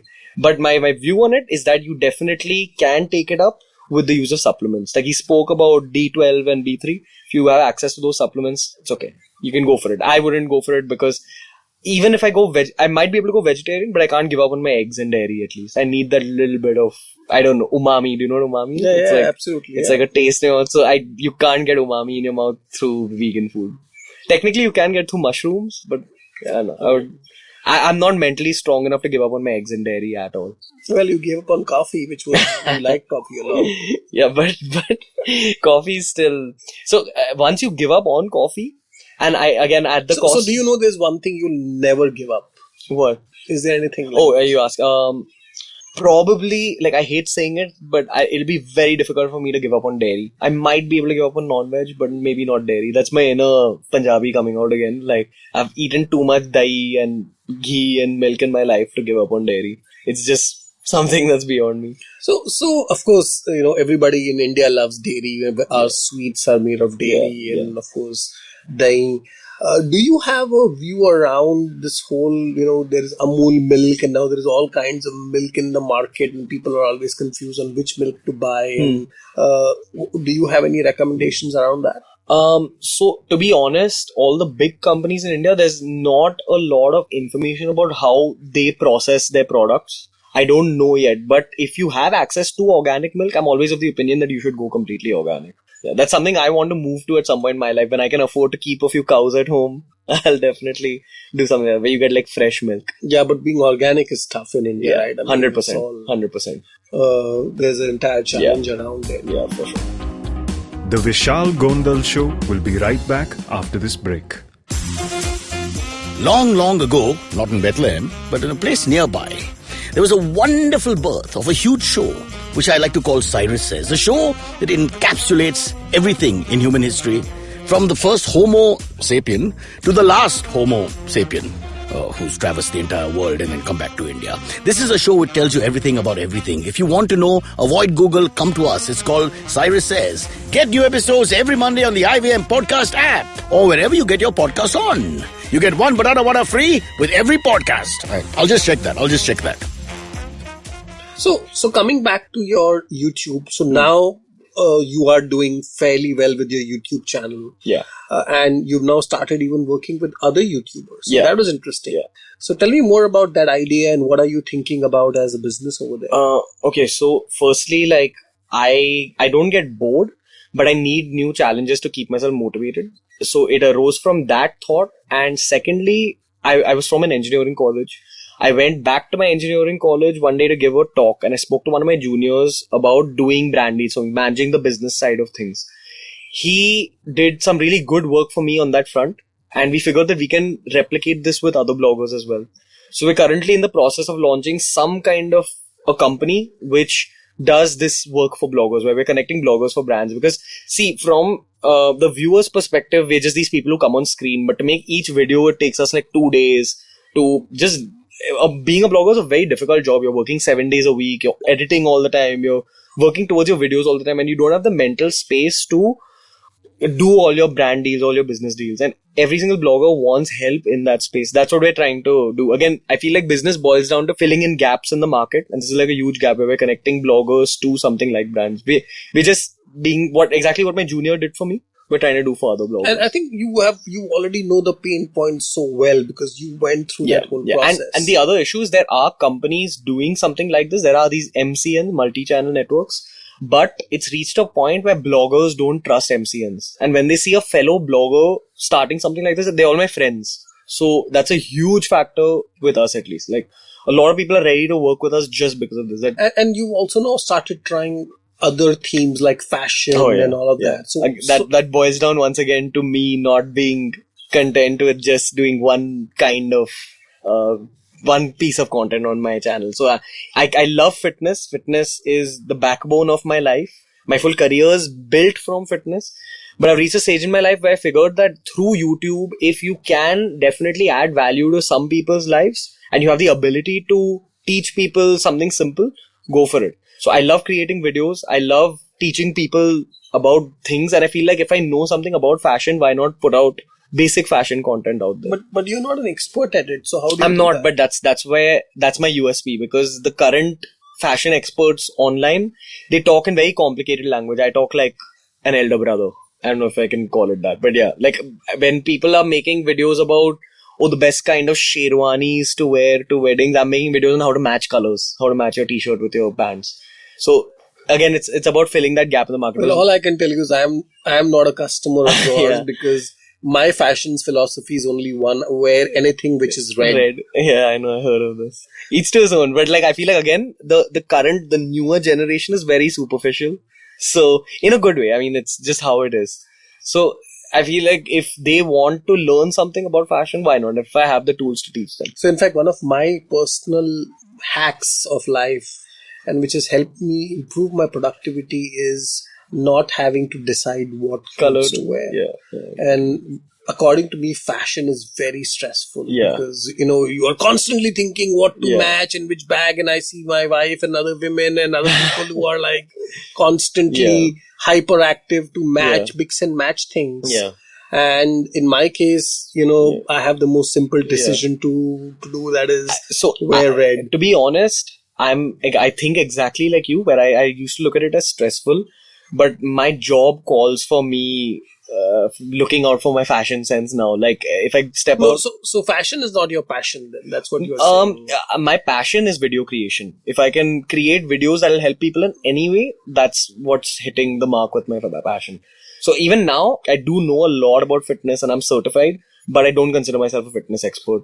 I don't consider myself a fashion expert. I consider myself a video creator who likes helping people. So you are a communicator. You are an entertainer. Yeah, for sure. Right now it's fitness, it's fashion. Day after tomorrow, you could be talking about technology. Yeah. You could be... I do a lot of men's life coaching. So about communication skills, etiquette, how careers, entrepreneurship. I just talk about whatever I know. Again, I'm just 24, so I'm learning new things every day. And if I have like a new skill that I learned, I make it a point to put it on the channel in a beautiful way through a beautiful video.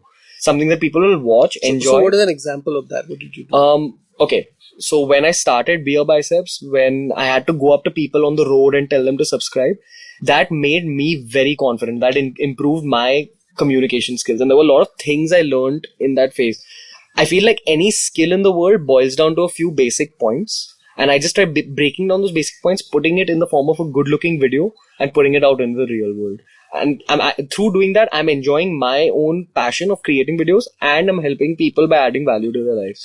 And what kind of gear do you have? I mean, do you have very expensive equipment to do this? If you want to become a YouTuber, initially, you just need to use your phone, use basic equipment, see if you like the process first. If you like editing, that's when you think of upgrading.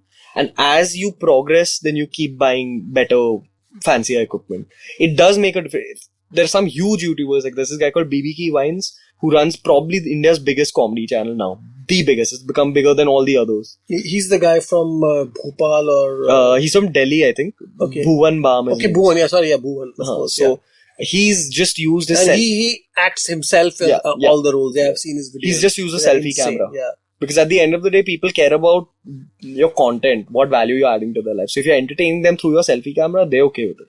But again, this is my kira as a video creator where I want really good looking movie-like content. Because when I was a kid, then I had that digicam and I played around with it. I always dreamt that how one day I'll be using a very fancy camera. And I'm able to live out that dream now. So I am one of those creators who really likes equipment. I like using fancy things to shoot content, all that. So if you had a time machine and you could go back and change something, what would you change? A year back, my answer would have been that I wouldn't have done engineering. But over the last year, I figured how engineering has played a role in developing things in my life. But that's a separate topic. Maybe now I would go back and tell that kid that, focus on your filmmaking or video creation at that point. Keep honing those skills. Because it got lost with time. Somewhere I rediscovered that love through YouTube. But maybe I'll go back and tell that 12-year-old that, stick with your video creation. It'll help you somewhere. So what got you here? There are so many 24-year-olds. There are so many people who could record. And there are so many people who go to gyms and who have six packs. What did you do differently than any of these people that you are here? I feel like I'm very lucky. So I feel like everyone has their own strengths. And I'm very lucky that in this particular job, all my strengths aligned. Like my strength of talking in front of camera, to fitness, to video creation, all that, like came into the same person and it just happened to be successful. And obviously, I feel like it's very, when you're setting up any business or anything that you have a very big vision of, there will be a long struggling phase where people will be telling you that, it's not possible, don't do it. Like literally the whole world, your own parents will be telling you that it's probably wrong what you're doing. But just sticking with that process, and after a point, you really just take off. In fact, my theory is that when you do something and people say it's a stupid thing, then you are on the right track. Yeah, that's what I believe. Because, if you are doing something which makes sense, then it is actually the safe thing to do. Yeah. And today, doing the safest thing is actually being the most risky. Yeah. So I think... Yeah. Also, I feel like when you do something risky or revolutionary, you go into a domain where you don't have any competition because no one before you has done it. Exactly. So there were 1,000 fitness channels, but there wasn't a single fitness and fun channel. And that's what I've gone into. Now it's fitness and fashion. And this is at every stage. It's not just when you're starting. Now when I'm going into fashion, a zillion people told me that, you're not a designer, you don't have any degree in fashion, you should stick to fitness. Fitness got you so far. I took that risk of going into fashion and that risk paid off. So I figured that, okay, now fashion content does way better than something even like fitness content. And again, as I said, you have identified yourself as an entertainer and a communicator. Fashion was your first source of doing that, and now it's fitness was your first source. Now it's fashion, and tomorrow it could be horse riding, it could be gaming, it could be aviation, it could be anything. So I think, and that's really good. I mean, you have that clarity because a lot of people lack that clarity. But it could also be said that you're not focused. You keep doing different things again and again. So if I'm taking up something, I ensure that I take it up with the intention of growing it to a very big point and only then leaving it. I won't take up anything that I'll just leave midway. If I'm taking up a project, I always ensure that. So is this now still a hobby, or do you think this is becoming a company and something really you want to go spend the next 10 years doing? Yeah, 100%. At least the next 10 years, you will keep seeing me on your phones and your iPads and possibly even your newspapers one day. Like I constantly want to be out there. Like I know that. But in your case, since 10 years is only going to get you to 34, what is your 25-year plan? Where will you be in the next 10, 20, 30 years? Okay, so I'm definitely, I don't know how I'm going to get there, but I have two end goals in life. One is that I want to make so much money that I want to donate 99% of it and then still be rich after that with that 1%. And I have this aim of donating 99% of my money. And the second is creating some kind of a mass change. So I don't know how I don't know in what way. Whether that's changing people's health habits or fashion habits, I don't know what that mass change will be. So anything that gets me to those 2 points, I'll keep doing. But why donate all that money? Why don't use that for doing something else? I'll keep using it to build businesses. Maybe it doesn't have to be 1 billion. It can be 10 billion maybe 100 billion. Yeah. But, believe me, I have now spoken to so many people. I've met so many people. You're possibly the first person who has actually given or who has a thought process like this. Yeah. I think you're going to get there. I hope so. Right now, I'm very obsessed with my work, and people have told me that it's unhealthy how obsessed with my product is my obsession, but I can't help it because I have that goal in mind and I have to get there. And if I don't get there, I won't be happy in life.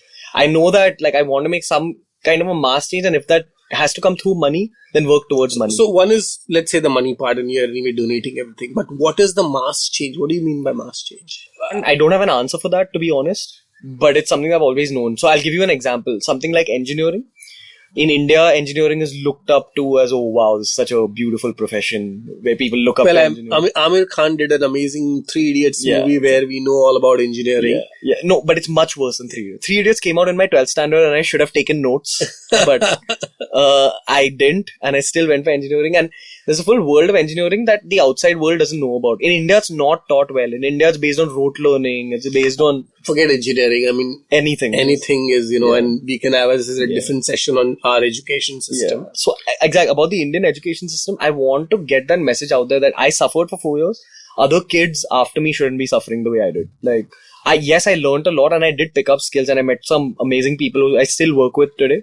But I don't want other kids to suffer like the way I did. So that's one kind of change I want to put out there. But a mass change would be, I don't know, I feel like I'm even though I have so much work on, I'm a very happy person. So if I can just put out some thoughts out there to make the world happier, why not? Through like my work. So do you want to be like a motivation speaker? That's definitely a part of it. That's definitely, motivational speaking is definitely like a part of my long-term goal. Because I feel like if you have the ability to invoke some kind of emotion in someone else, whatever that is, you should definitely capitalize on that. You are young, you are smart, you are good looking. What about Bollywood? No, not Bollywood so much. It's, again, Bollywood, I feel like it's a virtual world. A Bollywood actor acts in movies, and I respect that maybe they it's fake. I mean, you think a lot of Bollywood is fake. I'd rather be known for my brains than my looks. Like, that's how I look at it. Like, it's not Bollywood. Yeah, I don't want to call it a fake world, because even those people are very hardworking, because I've seen how this world works. I've seen how much they work. They work harder than the average person. That's how they've reached where they've reached. But that's not for me. Yeah. Like, I feel like if I want to donate 99% of my wealth, like, it won't come through movies. So as you already met Aryan and Veer, my kids, and you know how obsessed they are with YouTube. Yeah. Already Veer, who is 9, wants to create his YouTube channel. Yeah. Aryan already has plans of his YouTube channel. Yeah. Similarly, I'm sure there are millions of young people who are looking at becoming a YouTuber or becoming a social media content creator. Yeah. What is your top piece of advice for them? On just for YouTube? YouTube or in general in social media, how can they make money? How can the young people out there think of using social media to not only get their audiences but to make money? Okay, so there's 3 keys to it. The first is that you'll only do well on social media if you add some kind of value to other people's lives. And this applies to any business. If you give someone value, that's when the customers will return. So add value. Secondly, do it with consistency. It's like a lot of work and it'll take a lot out of you. But if you want to make it big, like, you have to hustle very hard.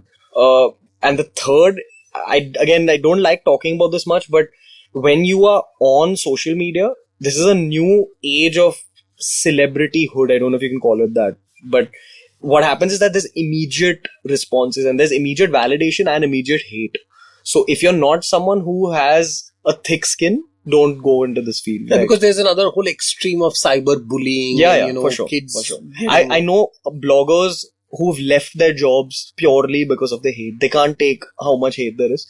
And it's a part of being famous in 2017. Like, you will get people who'll tell you that you're a piece of shit, but you just have to get past that. I mean, that's what they're full-time. People just use this as there to remove their frustration, I think. Yeah. Like, heal people, but hurt people. So, like, it's the problem lies with them, but it's a part of living in this world. And that's also the change I'm talking about. Like, there's this influencer from USA called Gary Vaynerchuk, and he promotes the idea about motivation as content. He says that if you have the ability to put out positivity into the real world, put it out there. Like, because there's so much negativity on the internet. If you're an influencer, you have the ability to just kind of at least push away a little bit of the negativity through your thoughts and your videos and your content.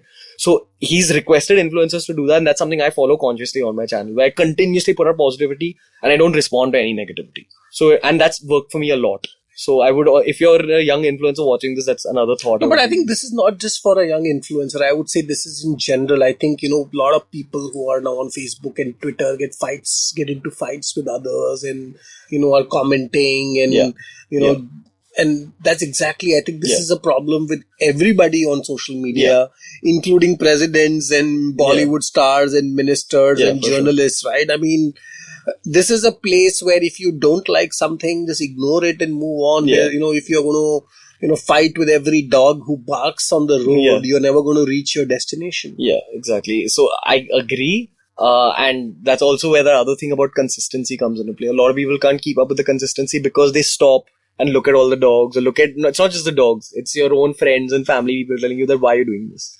When I was starting, a zillion people, my whole gym told me that why are you doing this? You're not even that big, which is true. I'm not like the most buff guy. 1, because I don't do steroids. 2, because that's not the kind of body I'm chasing. I'm chasing just health. So a lot of people told me that it can't happen, but if you just continuously get past it. At every stage, people are going to tell you that it can't happen. But if you keep going forward, one day, just what you've achieved will kind of shut down. Believe in yourself. Yeah. I mean, believe in yourself, and that's really what you want. But at the same time, you have to put out value. So if there are people who believe in themselves, but they go and start a YouTube channel, but they're not adding any value to anyone's life. So you need to understand at the end of the day, if you want to take this up as your career, if it's a career, that means you're making money, and you'll only make money if you're running a business, and you'll only run a business if you're adding value. I must tell you, Ranveer, some of the stuff you have said is more insightful than what I've heard from some CEOs and people who are way smarter than me. So really hats off to you. And I think that kind of really resonates on why you've been able to do this so successfully. And I think it's quite clear that whatever you do in the future will be amazing. Thank you. But before I go there, I want to understand, what is your daily routine? What do you personally do in your life to be energetic and do, because you have a stressful life too, making all these videos and responding to sponsors and all of that. Yeah. So, should I take you through my day, or should I just give you like life hacks? Whatever you feel like. Okay. So I'll quickly take you through my day, but I'll tell you two more important things that have helped me like throughout. So my day, firstly, I'm a morning person, but since I started YouTube, you'll hear a lot of creative people telling you this, where they say that your brain works much better creatively at night. So I work late into the night. I work till like 4 or 5 a.m. And because I'm into bodybuilding, you need to back that up with sleep. So I sleep a lot. I sleep for at least 8 hours. So I get up at around 12, 1. But from the moment we get up at like 12, 1 o'clock till that 4 a.m., we'll continuously work with like a few breaks in the middle for the gym, for whatever, just to chill a little bit, take a step back. But we're working 7 days a week. Me and my team, and they all create. They're all in that same boat. They want to achieve something big, and they're all in that creative field. They love making video content. So we work almost... So you're not one of those guys who will wake up at 6 in the morning and do things? I do want to become that person, and I've tried it. But I don't want to put it that way, but my job probably doesn't allow me to do that. Because I just work...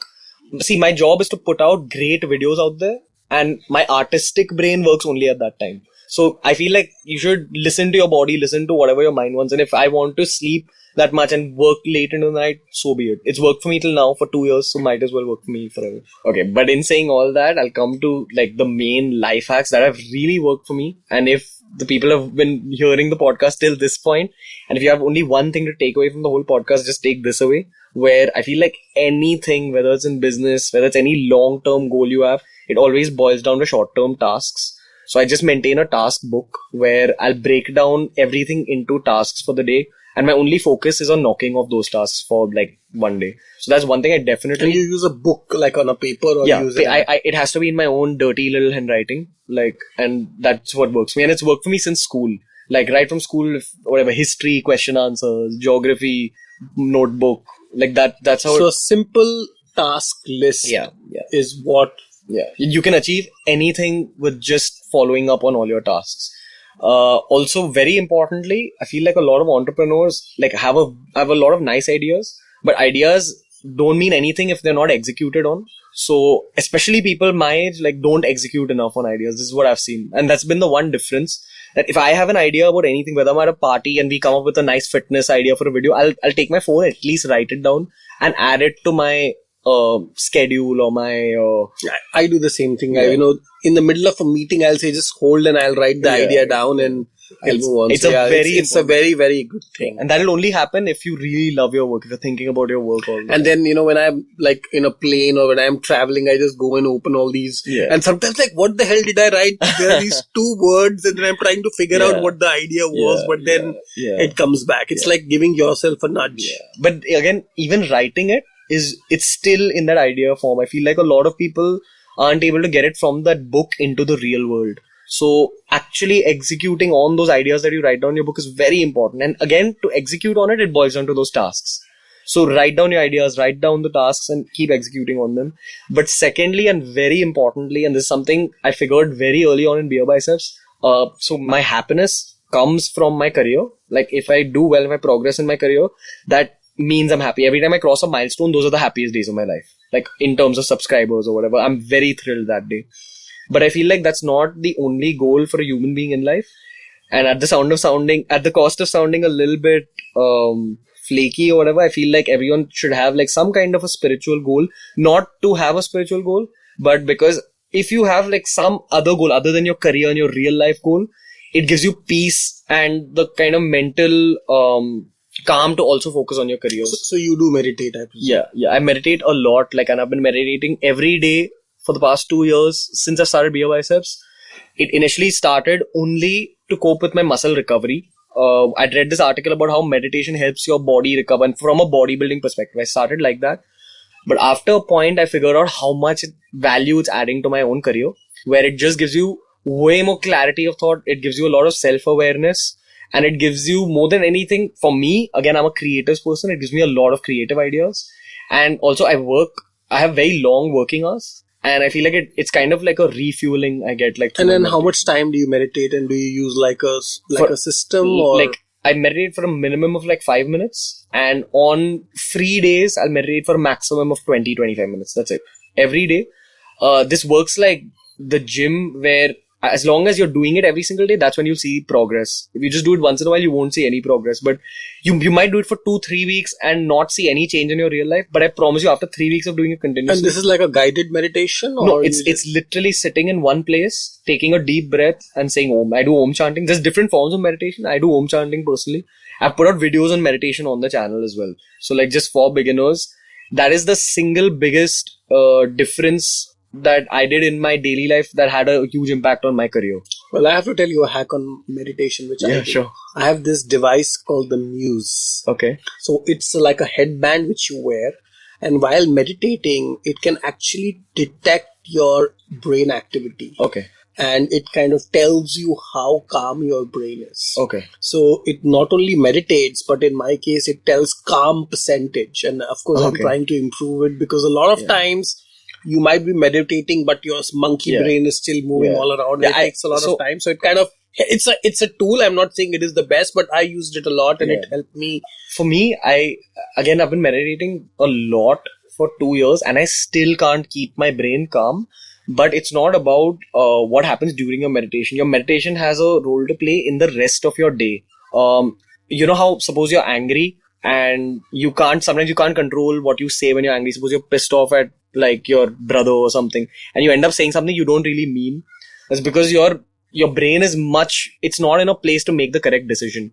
And what meditation does is, if you long-term meditation, it'll make you so calm that in your daily life, you're always in a great place to make a decision. So one of the things which I heard, and again, a very interesting insight I got from somebody I met recently, he talked about meditation brings latency in your life. And what he meant by latency was, a lot of times we just snap, we just get angry. Yeah.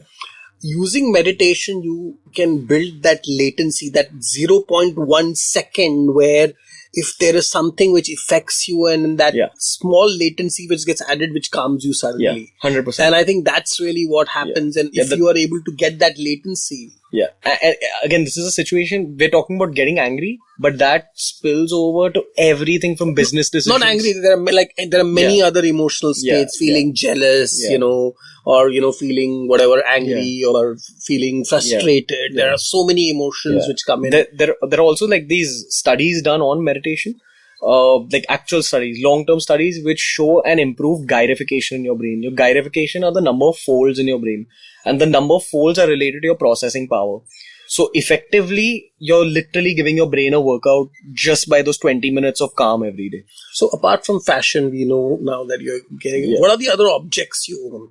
I don't, again, I have this policy, call me stingy or whatever, but I feel like if you're a young entrepreneur, especially, I read like this quote by Warren Buffett, where he said that large fortunes are made by small increments. So I feel like working as a fitness trainer for some time at 750 rupees an hour taught me a lot about the value of money. So I make it a point not to invest in like very big things.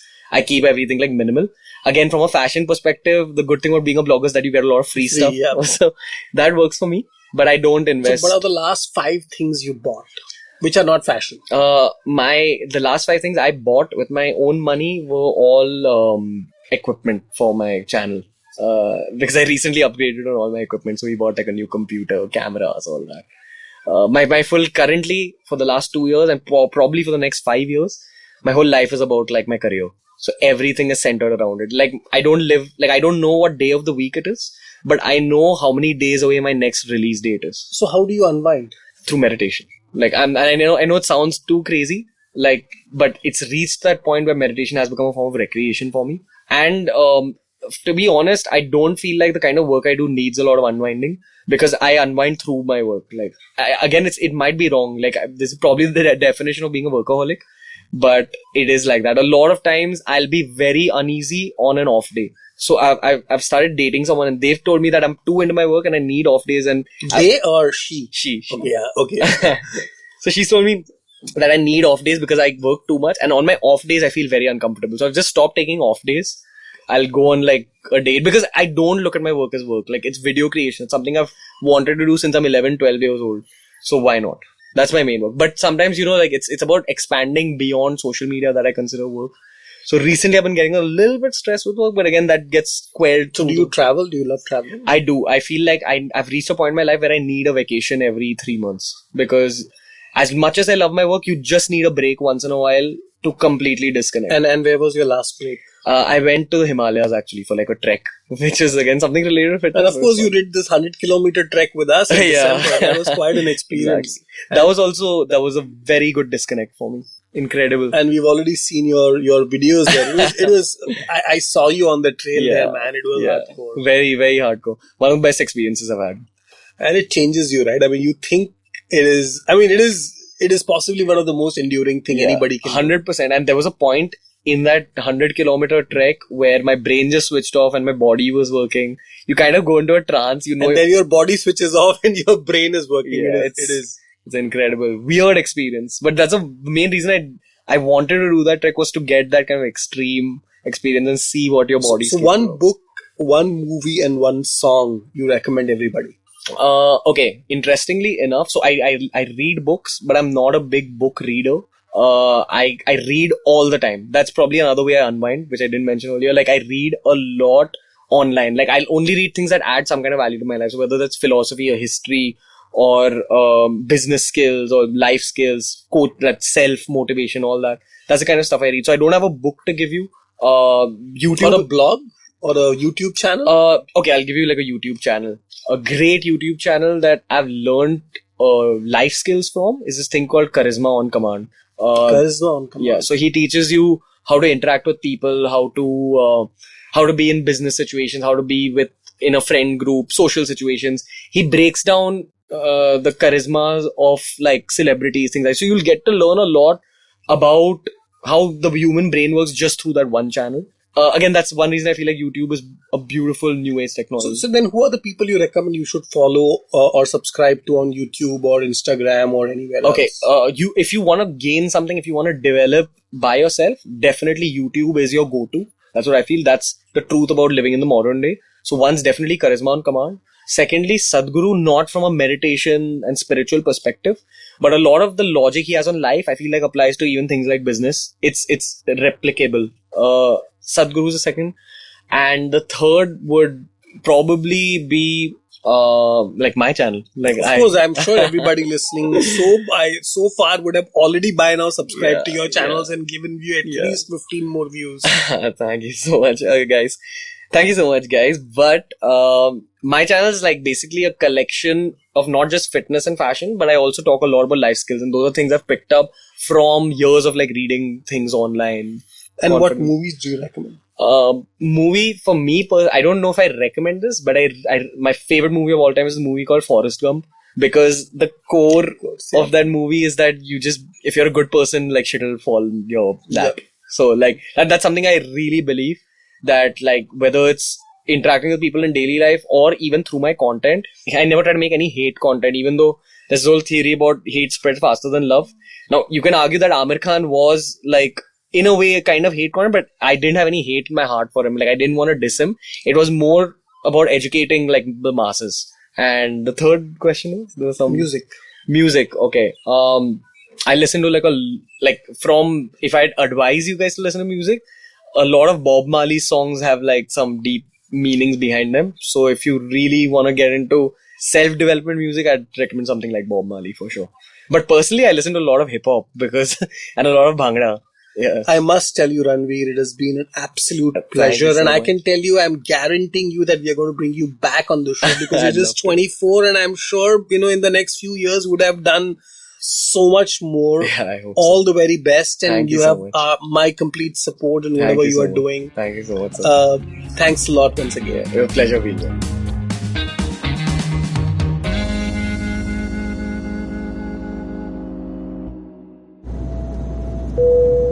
Good evening, ladies and gentlemen. This is your captain speaking. Sorry to say, but there's been a slight delay due to the apocalypse having suddenly begun. As you can see, there's death, destruction, and chaos taking place all around us. But don't you worry, food and drinks will be served shortly, and I would recommend checking out IVM Podcasts to get some of your favorite Indian podcasts. We'll keep you going till this whole thing blows over. Thank you.